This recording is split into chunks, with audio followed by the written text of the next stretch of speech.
Agora começou. Pessoal, chegamos ao quarto capítulo do livro Empresas Feitas para Vencer. Um cantinho aqui, ó.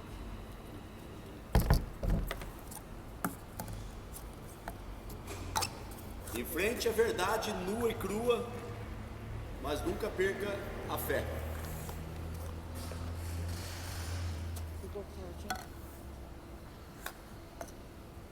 Nós não podemos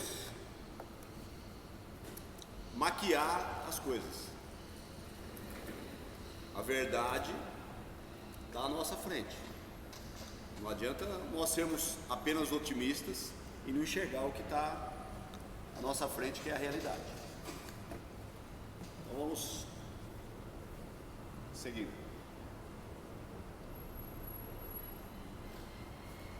Winston Churchill falou que não existe erro mais grave na liderança do que afastar falsas esperanças. Alimentar falsas esperanças que logo desvanecerão. Todas as empresas que deixaram de ser boas para serem excelentes iniciaram um processo de encontrar o seu caminho para a excelência, enfrentando a dura realidade de uma situação da época. A A&P era a maior rede de varejo dos Estados Unidos. Seus números eram muito próximos à da automobilística General Motors em faturamento. Então, uma rede de varejo, a imagem é simbólica, mas semelhante a essa, que tinha várias redes, era muitas lojas, mas tinha um faturamento semelhante a de uma indústria automobilística. Estavam perto ali. E eles viram os números deles cair na segunda metade do século, perdendo para a Kruger. As duas empresas estavam nesse mercado aí há muitos anos. Uma delas tinha em torno de 82 anos e a outra 111.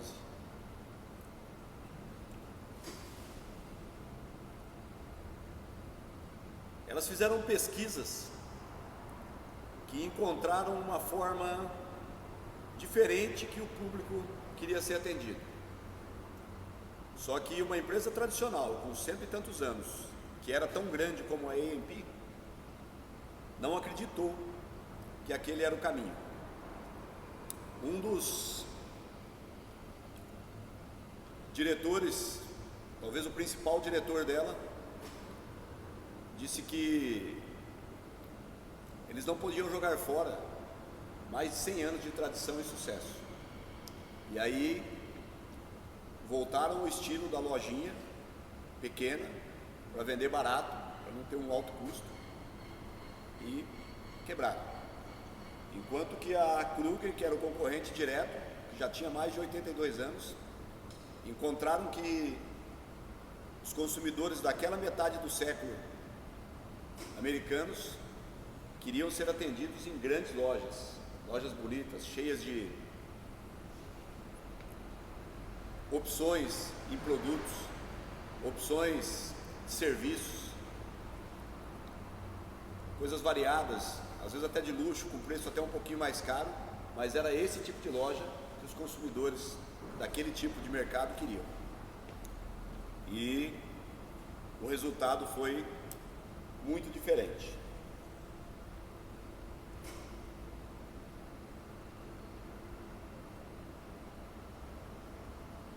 Não venda o menor preço a seu cliente se este está interessado em mais qualidade. Acredito que todos já ouviram que o que mais interessa é o preço. Já ouviu essa frase? Não, o que importa mesmo é o preço. E eu já participei de inúmeras palestras, apresentações que, segundo pesquisas consideradas, o preço fica em terceiro ou quarto lugar na hora da escolha. Tá? Eu não vou dar detalhes sobre esses dados, mas visto ao estilo de mercado que era no passado, um mercadinho pequeno, e é um mercado grande, nota-se que não é só o preço que importa. Para algumas pessoas talvez, mas segundo as pesquisas, para a maioria não.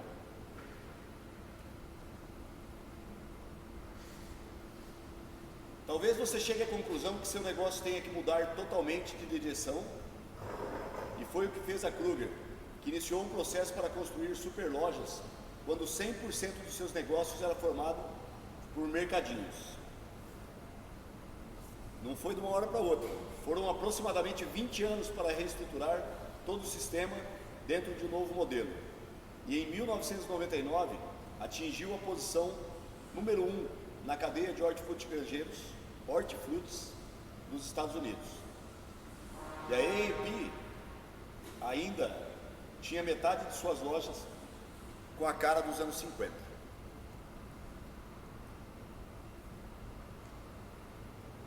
No livro, faz-se um comentário que o herdeiro dessa loja aí até se vestia como um antecessor dele. E quando acontecia alguma decisão importante, ele relatava para todos que estavam na reunião, dizendo o que o fundador fulano de tal faria nessa situação. Então ele estava no passado, não na atualidade.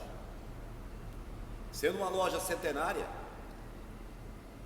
as decisões que o fundador da loja, que já tinha até morrido, tomaria seriam muito diferentes. As pessoas eram diferentes no tempo que ele tratava. Então ele não estava na atualidade. Esse foi um erro de não encarar o que o mercado queria. Quem determina essa guinada é o mercado consumidor de seu produto e ou serviço. E também não é um modismo escrito por especialistas ou por revistas especializadas, jornais. Somos nós que vamos comprar aquele produto, que somos quem vai ditar isso aqui. Fatos são melhores do que sonho. Não adianta tentar tapar o sol com a peneira, que é uma frase popular muito conhecida. Você não vai conseguir. O sol está lá e a peneira não vai resolver a situação, por mais que você tente. Para tomar decisões acertadas, não se pode esconder a verdade, nua e crua. Não há nada de errado em ter um sonho grande, um sonho de excelência. Afinal, todas as empresas feitas para vencer trilharam este caminho, mas refinaram-no, continuamente confrontando-se com a realidade dos fatos. A Pitney Bowes, em 1998, superou em 3.581 vezes a Adressol-Graf, se comparado ao ano de 1963, quando as duas empresas eram praticamente idênticas em todos os números e enfrentavam os mesmos problemas, com a possibilidade de quebra de seus monopólios. Essas duas empresas, nos anos 60, trabalhavam no ramo tipo correio, no endereçamento, com postagem, selagem, algo parecido assim. E elas mandavam no mercado, elas não tinham concorrência. E as mudanças vieram, como veio para os mercadinhos, e uma delas procurou se atualizar, e a outra ficou batendo na mesma tecla.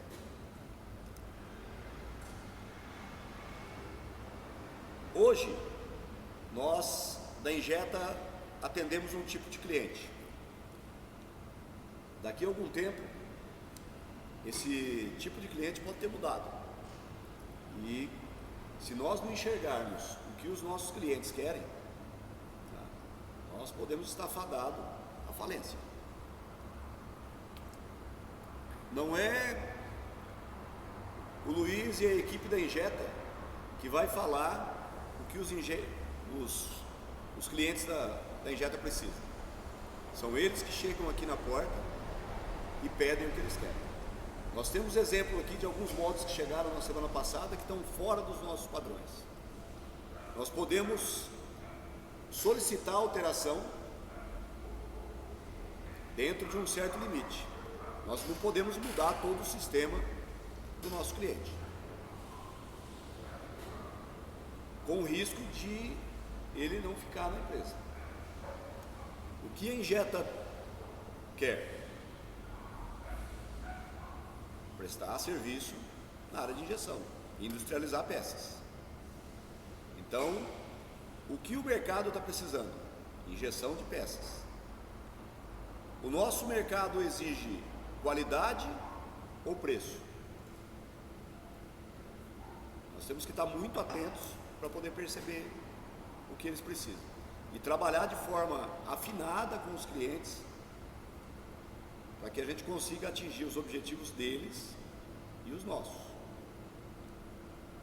Não adianta dizer que nós vamos fazer do jeito que a gente acha que é certo, porque nós determinamos assim.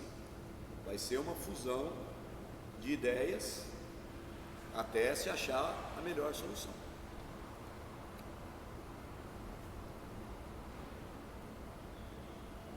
O grande declínio da Adrisolgraf começou em 1976, quando passou a ser dirigida por Roy Esch, um líder exageradamente visionário que não aceitou que seus planos eram audaciosos demais para a realidade que a empresa vivia. Quando Esch foi demitido pelo conselho diretor, já era tarde. Para fazer uma comparação, as empresas eram muito semelhantes. No ano de 1963 e em 2000, a Peterboes tinha cerca de 30 mil funcionários e um lucro de 4 bilhões, enquanto a Adrisolgraf não faturava 100 milhões e tinha 670 funcionários. A empresa que estava ruim ainda faturava 100 milhões, um faturamento bom para padrão Brasil. Só que com 670 funcionários é pouco. A conta não fecha no final do mês.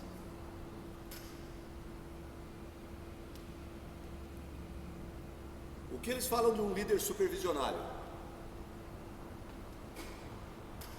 O cara imaginava que ele era capaz de fazer tudo. Ele já tinha tido sucesso em outras empresas que ele tinha trabalhado antes, juntado cabeças, negócios, empresas, e queria trazer para dentro da Adrisolgraf. Só que a realidade não era aquela. Como a nossa realidade não pode ser de exigir que os clientes façam exatamente o que nós queremos.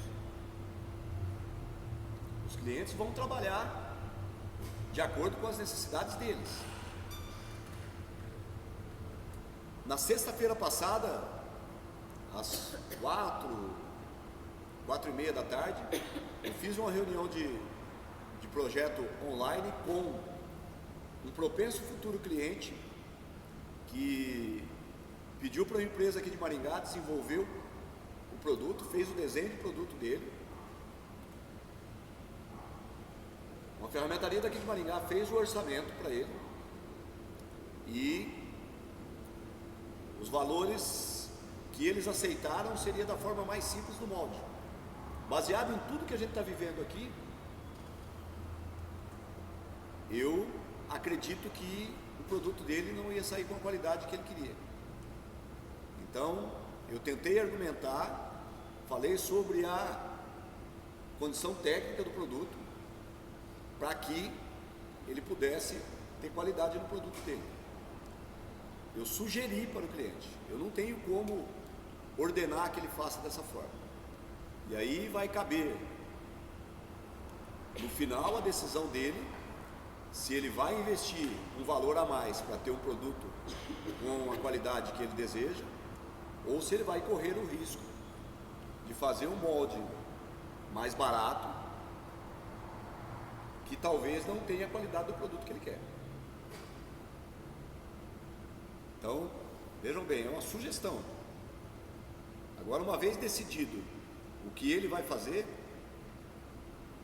a forma com que ele vai adquirir o molde dele, com a empresa de projetos, com a ferramentaria e com a Injeta, é essa decisão que tem que ser acatada e feito o melhor possível para que ele seja atendido. Então, não adianta ele fazer a opção mais barata e achar que vai sair com o melhor resultado. E isso cabe principalmente a mim, que representa a Injeta, para poder mostrar para ele.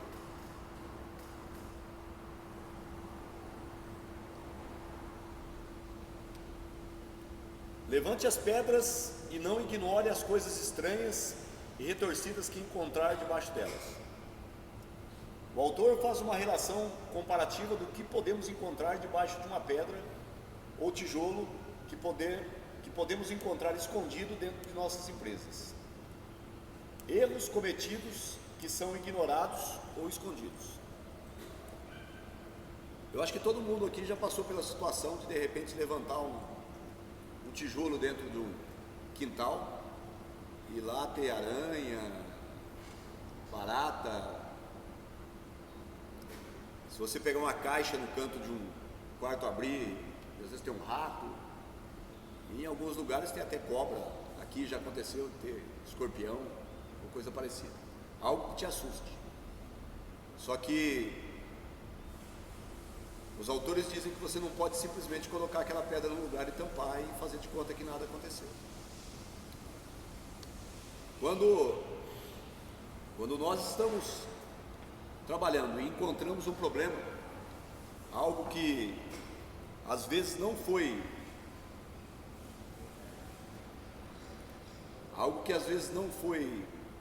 relatado para a maioria e estava escondido ali, por qual motivo teria que se avaliar, não deve ser ignorado de maneira alguma, sob o risco de daqui a pouco alguém descuidadamente pode encontrar aquilo ali e o problema vai estar lá de novo, talvez maior ainda.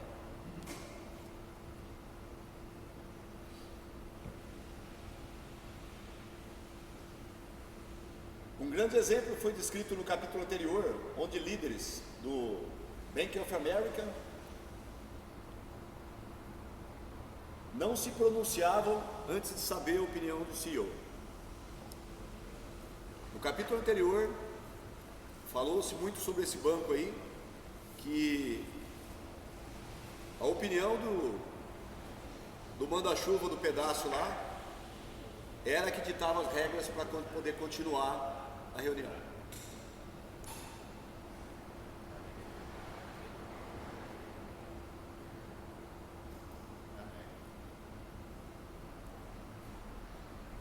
Se isso acontecer aqui ou em qualquer empresa, o problema está encaminhado. A minha opinião tem que ser importante, mas vocês não podem deixar de dar a opinião de vocês, e a gente vai falar na sequência desse capítulo aqui, de qual a importância de vocês serem sinceros e não esconder nada debaixo dos tijolos que estiverem espalhados pela empresa, porque todo mundo vai perder com isso. Uma empresa onde a equipe se preocupa primeiro com o líder e não com a realidade, o caminho para a mediocridade está traçado. O carisma pode ser um ativo, tanto quanto uma dificuldade. A força da personalidade do líder não deve fazer com que as pessoas filtrem os problemas que cheguem até ele. Eu falo em primeira pessoa, mas vocês devem analisar no restante da organização. Se você não passar o problema que está acontecendo na máquina, no produto, para quem está regulando a máquina, ou para quem controla a qualidade, no caso a NEA, que ainda não está aqui, você está só negando a sua responsabilidade. E você não deve se preocupar com o que vai acontecer, se foi um erro seu ou não. O problema é dar continuidade àquilo ali e o problema se tornar ainda maior. Vamos dar continuidade que no final a gente vai ter mais o que falar sobre isso.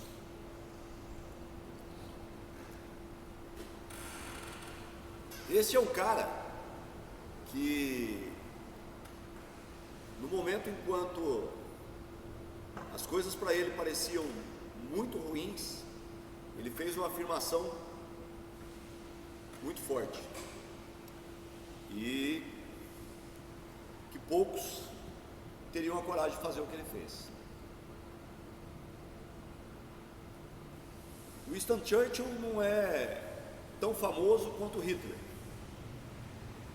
pelo menos eu acho, ele é menos conhecido. Porém, ele foi um dos responsáveis por derrotar Hitler. O livro volta a mencionar a guerra, porque em decisões de guerra, acho que mais do que nas empresas, a verdade não pode ser escondida. Não adianta fazer de conta que o inimigo não está ali, porque o risco ali é a morte, morte morrida de verdade, não é falência, não é prejuízo, é a morte mesmo. Ele foi um grande personagem da história e afirmou durante a Segunda Guerra Mundial: estamos determinados a destruir Hitler e todo e qualquer vestígio do regime nazista,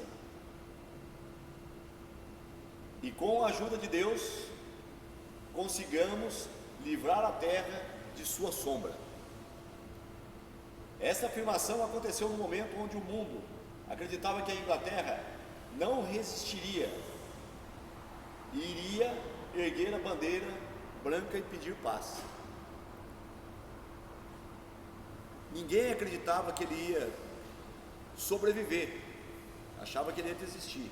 E no momento que eles achavam que ele ia desistir, ele afirmou que ele ia acabar com o cara e com o regime dele. Um regime cruel como foi o nazismo. Este mesmo personagem, com tanta determinação, entendeu que precisava criar um departamento independente que pudesse lhe informar de todo e qualquer fato, sem qualquer filtro. Esse departamento existiu durante todo o tempo da guerra. É dele a frase: fatos são melhores do que sonhos. Por que o autor menciona aqui? Quem queria contestar um cara que enfrentou Hitler? O cara era muito autoritário, totalmente determinado no que ele ia fazer. Mas sabendo disso, ele foi inteligente bastante para criar esse departamento que viessem as más notícias para ele também, não só as boas. Porque se viessem só as boas notícias, a decisão dele ia ser equivocada. E aí ele poderia perder a guerra. Da mesma forma, está o dirigente de uma empresa. Não podem vir apenas as boas notícias, as máquinas que estão trabalhando bem, as produções que foram bem sucedidas. Então, nem a minha personalidade, nem de qualquer outro empresário pode impedir isso. No capítulo anterior nós falamos como que a pessoa vai ser determinada em positiva, sem ser muito firme. Mas esse é um trabalho que nós temos que enfrentar com a verdade e tentar resolver. Não adianta eu ser determinado e acreditar na Injeta, como eu falei no primeiro capítulo, que nós vamos ser uma empresa excelente e ninguém vai tirar isso da minha cabeça, mas não lidar com os fatos de verdade, com os fatos que nós temos dentro da empresa. com a capacidade técnica minha e a de vocês.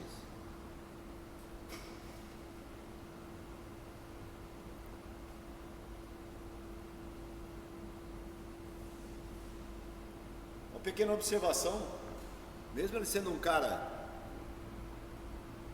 dessa forma, sei que ele tomava muito uísque, fumava demais, aparecem várias fotos dele fumando. O cara viveu 91 anos.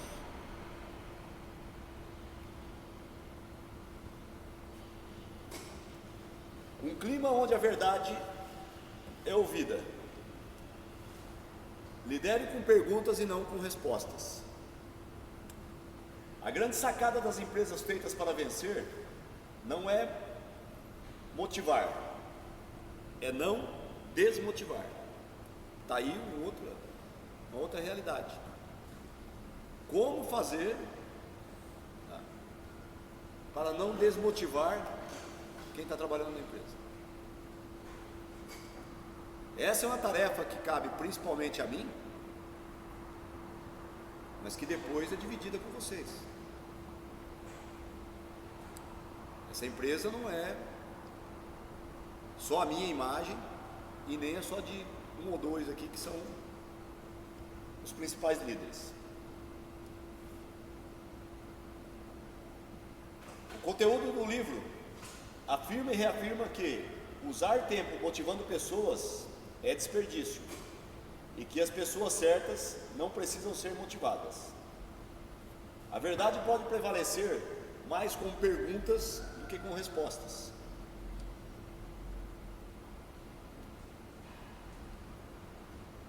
Nenhum líder, na realidade, chega aqui e fala tudo o que tem que ser feito. Ninguém tem resposta para todos. E das pessoas que eu conheço, quem tem resposta para tudo, na maioria das vezes está mentindo.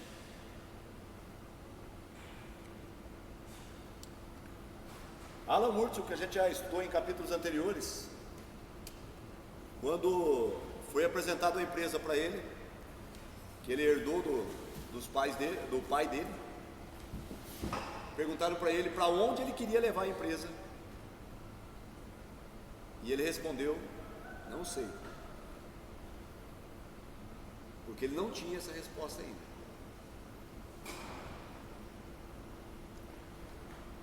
Wurtzel e outros líderes perguntavam para entender as coisas e não para manipularem ou acusarem. Liderar uma empresa de condição boa para excelente não significa trazer respostas prontas e depois motivar todo mundo para seguir o plano. Cabe a cada um de vocês perguntar o como as coisas têm que ser feitas, para quem pode lhe ajudar. Cabe a mim chegar para vocês e perguntarem o que vocês estão fazendo, por que estão fazendo, não como forma de intimidar ou de acusar caso tenha sido feito errado. Esse é um trabalho que eu quero chamar vocês para nós fazermos juntos. Não é só com respostas ou com ordens que a gente vai chegar à excelência.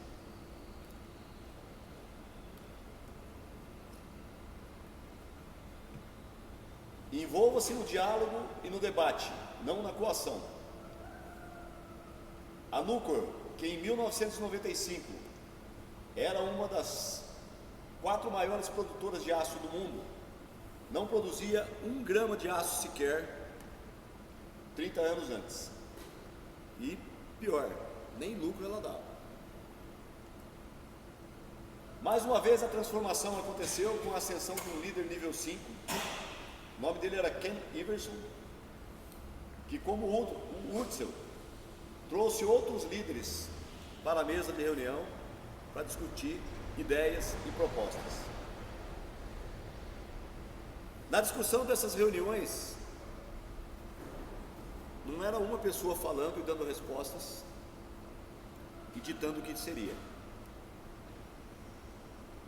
Nas discussões dessas reuniões, a coisa normalmente acontecia e era com vários dando opiniões e às vezes divergentes, aonde as coisas esquentavam,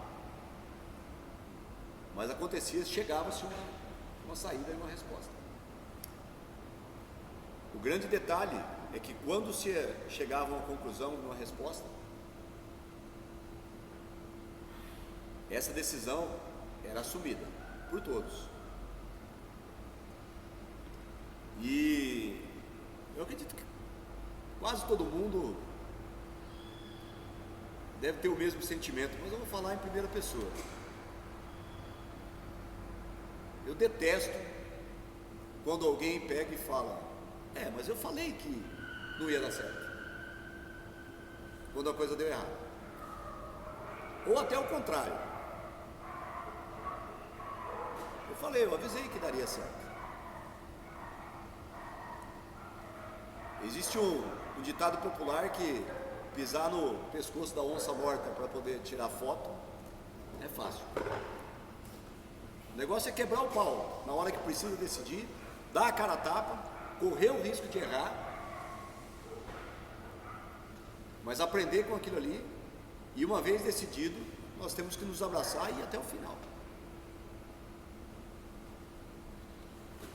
Até o final, vírgula. Até o momento que você vê que está certo ou não. Você pode enxergar que estava totalmente errado, como a gente vai ver logo à frente, e mudar de ideia. Mas não vem com aquele negócio de: eu avisei, eu te disse.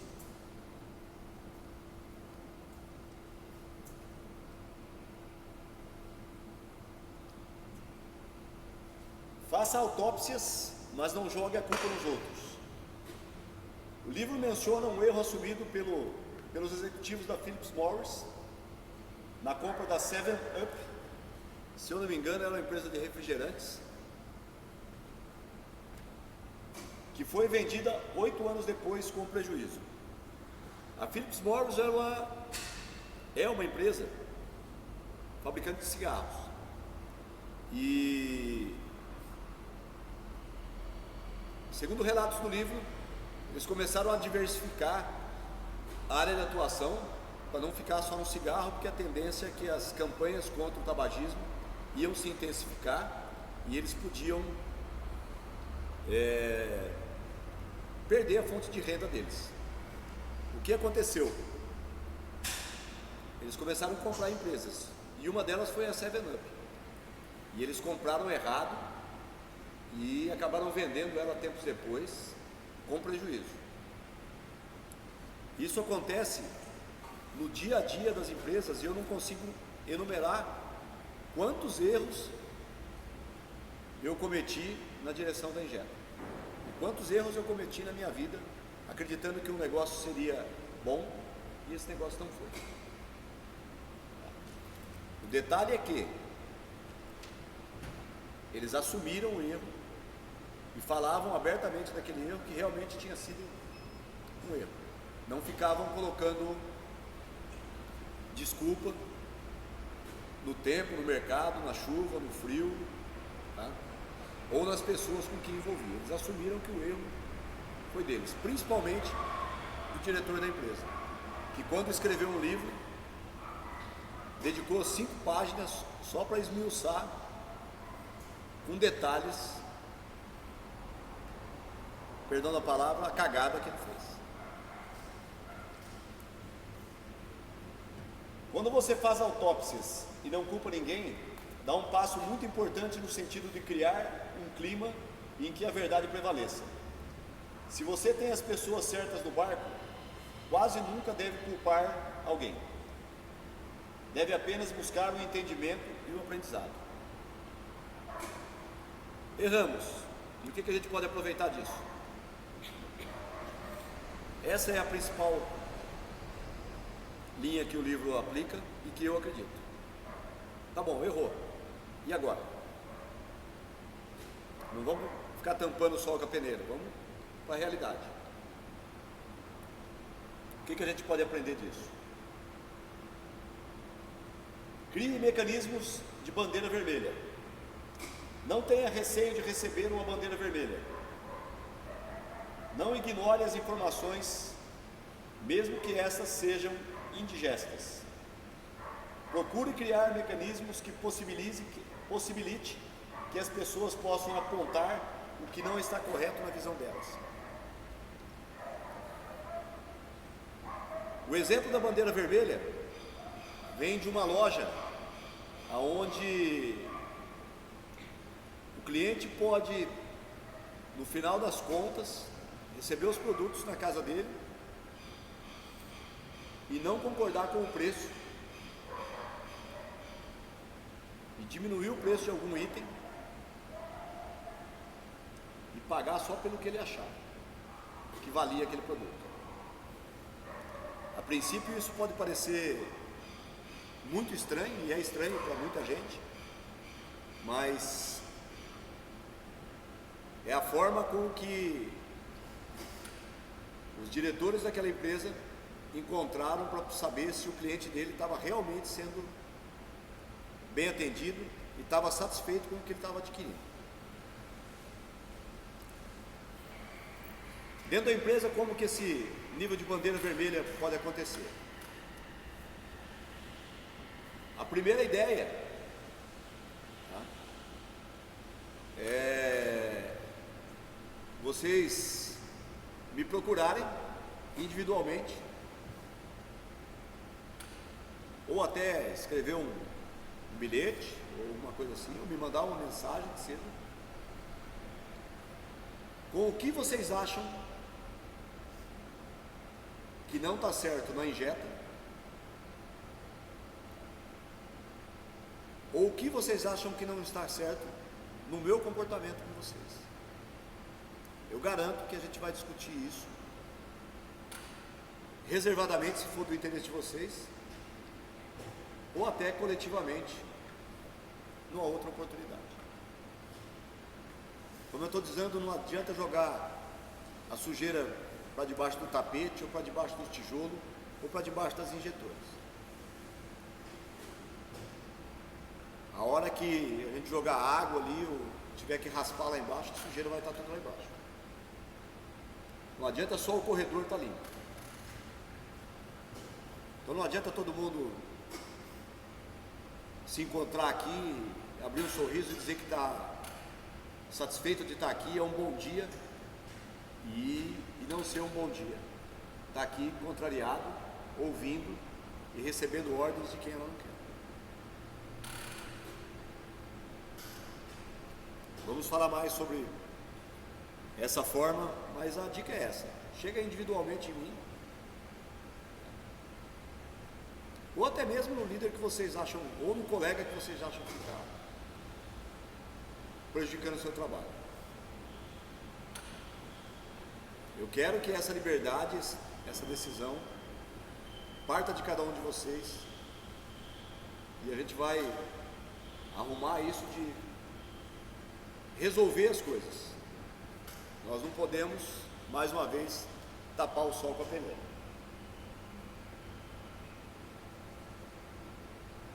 Fé inabalável diante da realidade nua e crua. A Procter & Gamble invadiu um setor onde a Kimberly-Clark e a Scott Paper atuavam.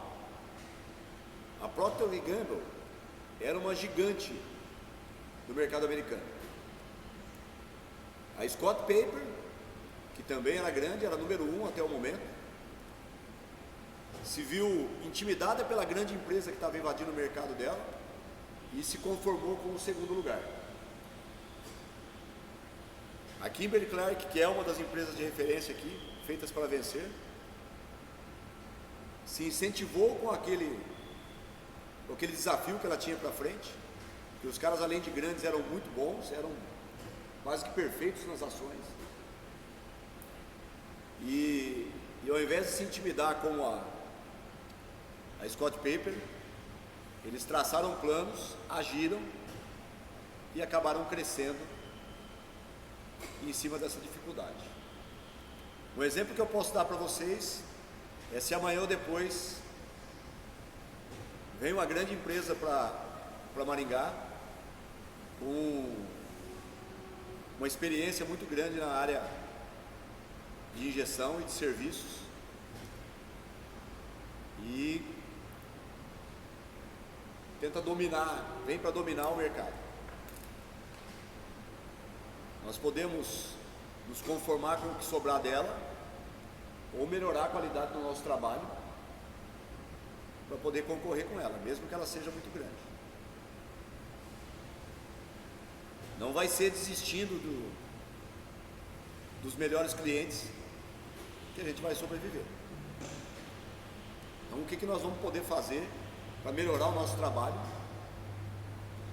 melhorar a nossa entrega e poder concorrer com essa grande empresa. E aí, o livro menciona que era como uma luta entre Davi e Golias. Desde criança eu ouço falar que Davi venceu Golias. Eu gostaria de saber se ele era tão maior assim. E não tenho nem certeza se essa história é uma história verdadeira ou se é uma fábula. Mas a história de verdade mostra em muitos casos, muitos e muitos casos, a realidade aonde os pequenos venceram os maiores.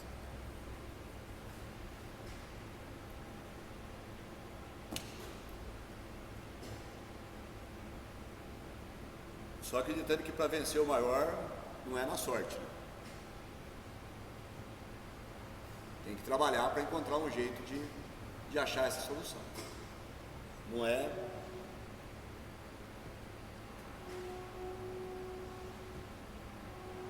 Eu fiz uma pesquisa sobre esse Comitê Internacional para Estudo da Vitimização e não encontrei nada falando exatamente de qual é esse comitê e por quem que ele era formado. Mas está no texto do livro, quem quiser ler. Acredito ser verdadeiro, só talvez não tão famoso.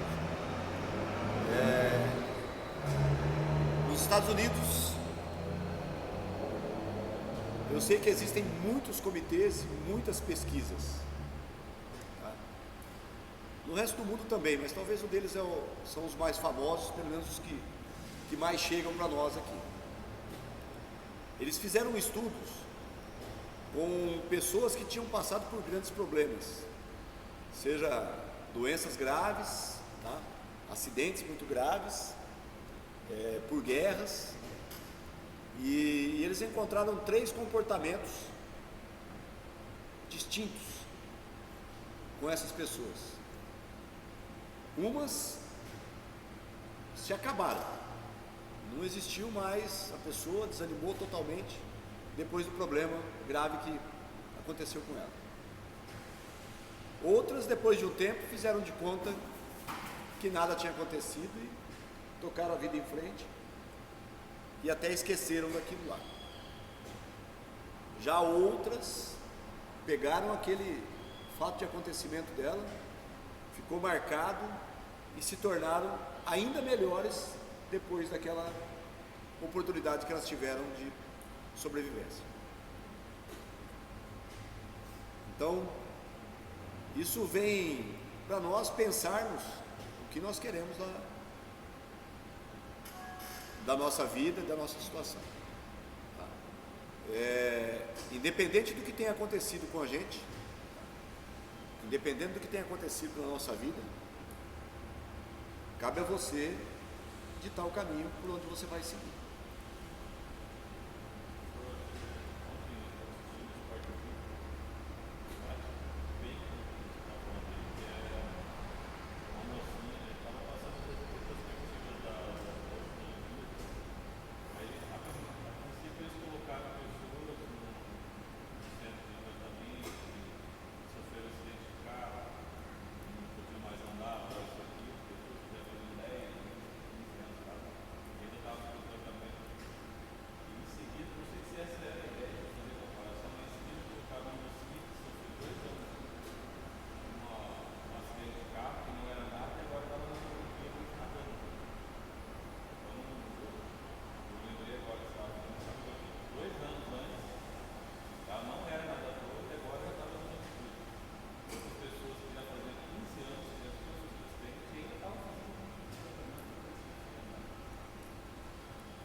Eu não sei se se é exatamente esse exemplo que pode se encaixar, mas talvez seja a determinação dela. Aquelas que retomam sobre o plano anual, até se superam. Até se superam.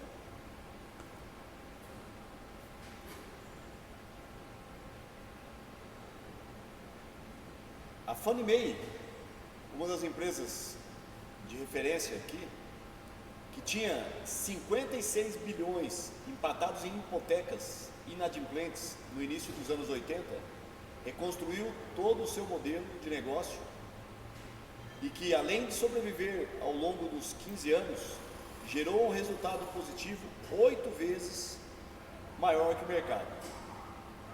Podemos dizer que a quase falência foi um divisor de águas para a Fannie Mae. Então, uma empresa que estava quase falida, que, como a Inglaterra estava praticamente derrotada na guerra, conseguiu encontrar meio, descobrir fatos reais, com determinação, que poderiam fazê-los sobreviver. Além de sobreviver, conseguiram dar um salto 8 vezes a mais do que a média do mercado. Então é possível, mais uma vez, não com sorte, com trabalho determinado e atitudes assertivas. Paradoxo Stockdale. Esta foi a parte do capítulo mais difícil para eu tentar transmitir para vocês. E o máximo que eu consegui foram falar algumas palavras e copiar partes do texto.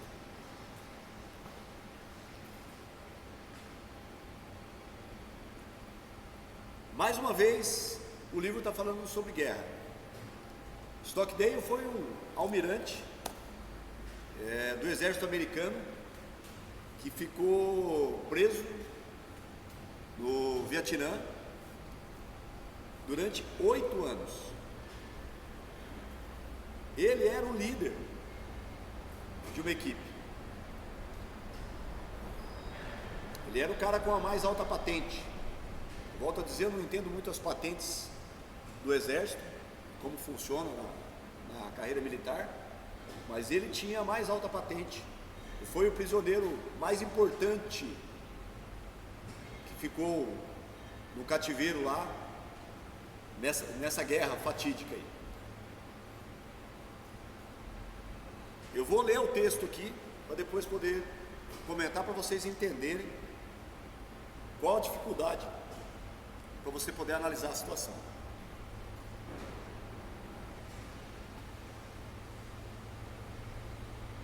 No auge da guerra do Vietnã, torturado por mais de 20 vezes em seus 8 anos de cativeiro, de 1965 a 1973, Stockdale viveu a guerra sem qualquer direito de prisioneiro, sem data para ser libertado e sem qualquer certeza que sobreviveria para reencontrar sua família.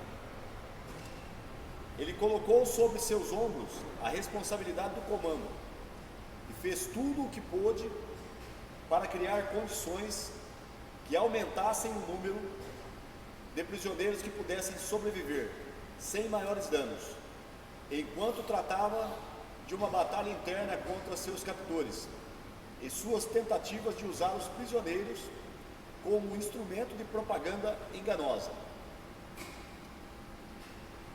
Propaganda enganosa, eu já vi em filmes que quem aprisiona soldados, alguém do campo inimigo, existe um tratado que tem que tratar ele bem, com respeito. Não pode torturar ou prender em condições desumanas.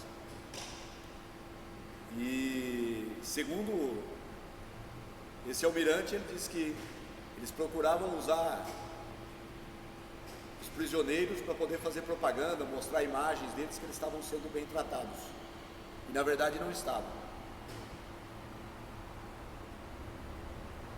Num determinado ponto, ele chegou a bater em si mesmo com um tamborete a se cortar com a lâmina de barbear, se ferindo de propósito, para que não pudesse ser filmado como exemplo de prisioneiro bem tratado.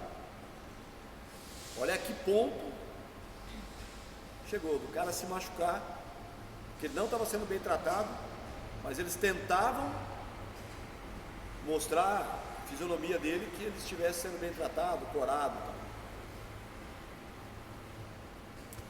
Trocou informações de inteligência secreta com sua esposa por meio de cartas, sabendo que a descoberta significaria fatalmente mais tortura e talvez a morte. Instituiu regras que ajudavam as pessoas a lidar com a tortura. A conclusão do livro foi porque o autor entrevistou esse cara, que ele sobreviveu, e escreveu um livro depois, e eles conseguiram fazer um link com as empresas semelhantes ao que a gente falou, uma empresa com 56 bilhões lá de dívida, ou outro cara na outra guerra lá que estava praticamente perdido e conseguiu ainda arrumar energia e inteligência, determinação para poder sobreviver. E nessa entrevista ele disse: jamais perdi a fé no final da história. Nunca duvidei, não apenas que sairia vivo, mas que também venceria no final e transformaria aquela experiência num divisor de águas da minha vida. Experiência em retrospectiva. Eu não trocaria por nada. E o autor pergunta: quem não conseguiu?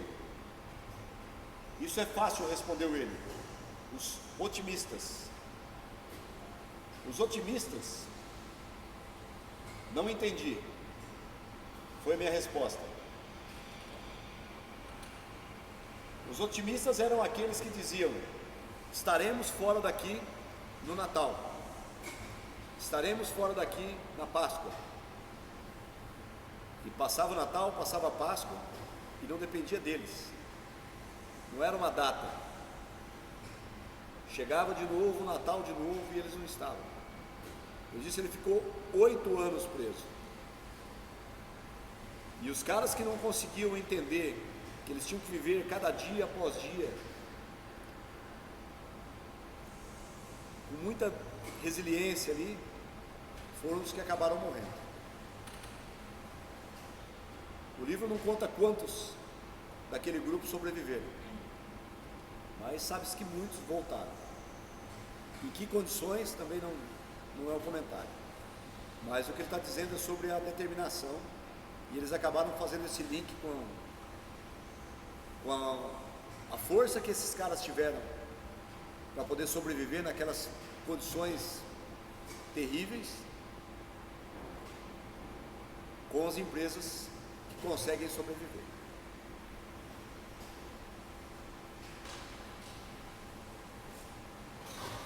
Esta é uma lição muito importante. Você nunca deve confundir a fé que você tem de que vai vencer no final, que você nunca pode se dar ao luxo de perder.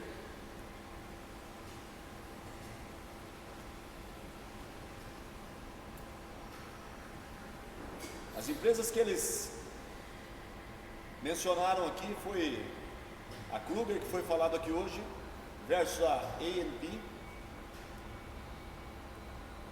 A Kruger parecendo o almirante Stockdale e a A&P com os otimistas. A Wells Fargo como Stockdale e o Bank of America como otimistas. A Kimberly Clark versus a Scott Paper, a Procter Gamble contra a Procter Gamble, a Pitney Bowes versus a Addison Graf e a Nucor versus a Bentley Steel.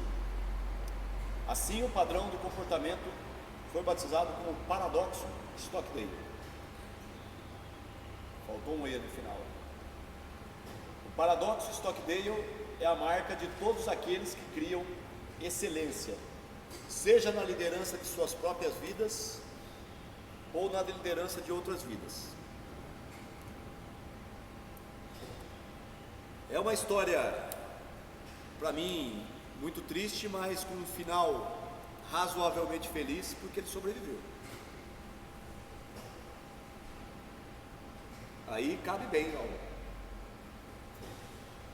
naquela linha. Poderia ter sido, como eu já vi em filmes, novamente vou falar de filmes, que eu entendo de guerra, são dos filmes.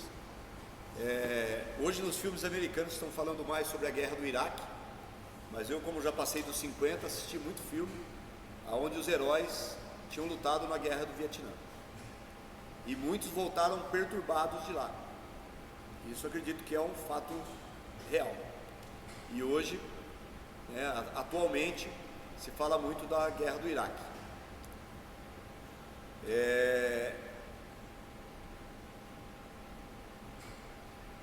Recomendo até, de repente, pesquisar mais sobre esse cara, porque ele é um exemplo que serve como referência, um cara que estava entre a vida e a morte dia após dia. Nós já falamos aqui de Viktor Frankl, que ficou preso também justamente pelo regime nazista de Hitler nos anos 40, durante a Segunda Guerra Mundial, e sobreviveu e contribuiu muito com o mundo depois da experiência ruim que ele teve lá. Nós temos uma empresa que está numa situação boa, mas não excelente, por diversos motivos. E nós podemos usar isso aqui como um motivo para a gente poder superar e pular essa fase. Não posso chamar de pós-pandemia, porque a gente ainda está vivendo a pandemia. Nós estamos aqui todos de máscara aqui. Podemos usar esse período aqui para poder transformar a Injeta numa empresa excelente, que atenda os clientes no que eles realmente querem, no que eles realmente precisam, de forma a melhor possível, para que o resultado no final nós podemos falar: fizemos o nosso melhor possível e vencemos, sobrevivemos.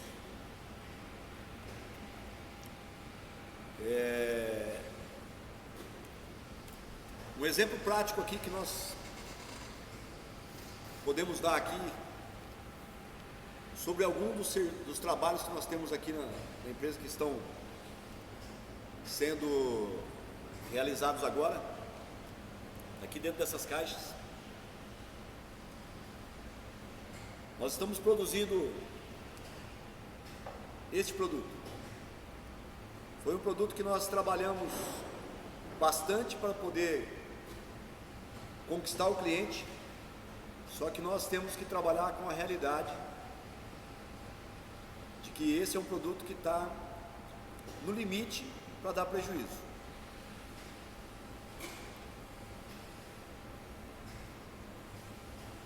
Esse produto tem um valor de centavos, poucos centavos,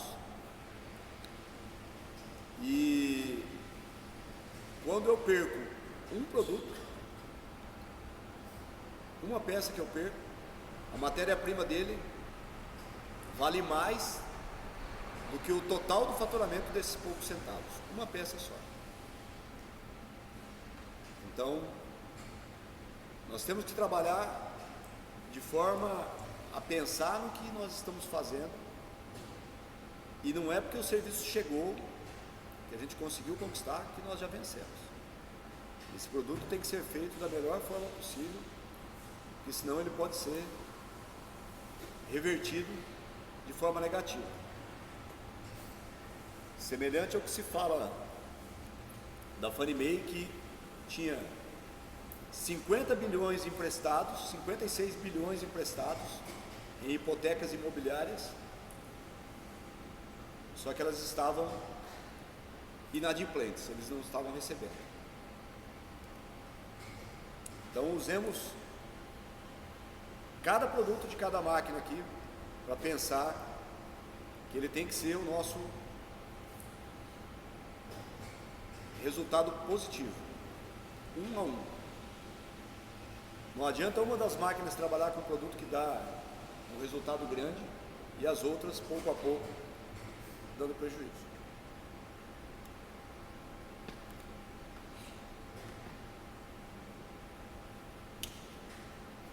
Este foi o capítulo 4.